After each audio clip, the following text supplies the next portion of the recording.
And here to join us to talk more about the Israel-Hamas war is Niall Stanage, White House columnist at The Hill. Niall, thanks so much for being here tonight. Good to be with you, Natasha. So the House of Representatives has been without a speaker for more than a week. What are the ramifications, especially as Israel seems to be barreling towards a land invasion in Gaza? Is there a workaround for the U.S. to still send aid? Kind of, but the logjam in the House is a real problem.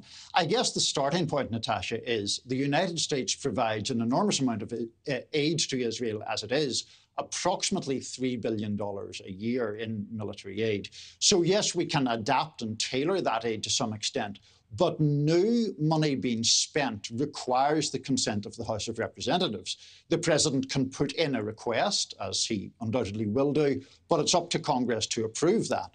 No permanent speaker, no regular speaker means that can't move forward in the House. So there are very significant implications here. And the presumptive nominee for the speaker role, Steve Scalise, dropped out of the running Thursday due to gridlock. And Scalise even had the support of the representative that he beat in the House Republican vote, Jim Jordan. What does that say about how far Congress is from selecting a new speaker? Well, first of all, Congressman Jordan was publicly supportive. There was some suggestion behind the scenes that he was working his allies to block Scalise. But in any event, setting that aside, what we have is chaos in the House, particularly within the Republican conference.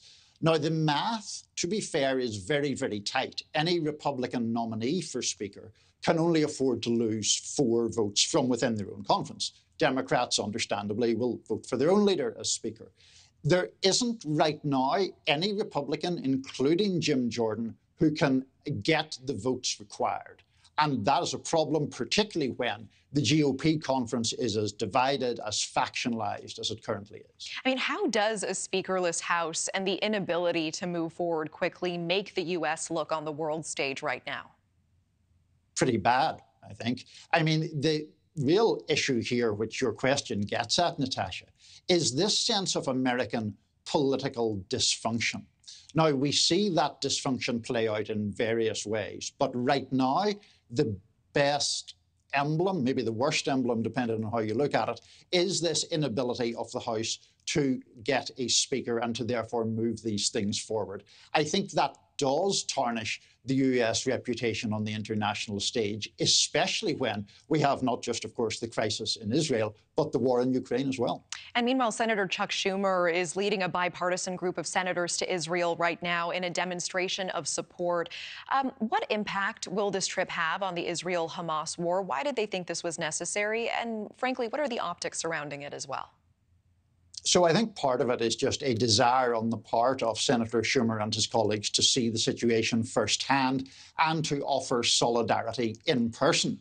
Now, Senator Schumer has also said that he wants to know what the Israelis need so that he can adapt or incorporate those suggestions into this congressional push for more aid.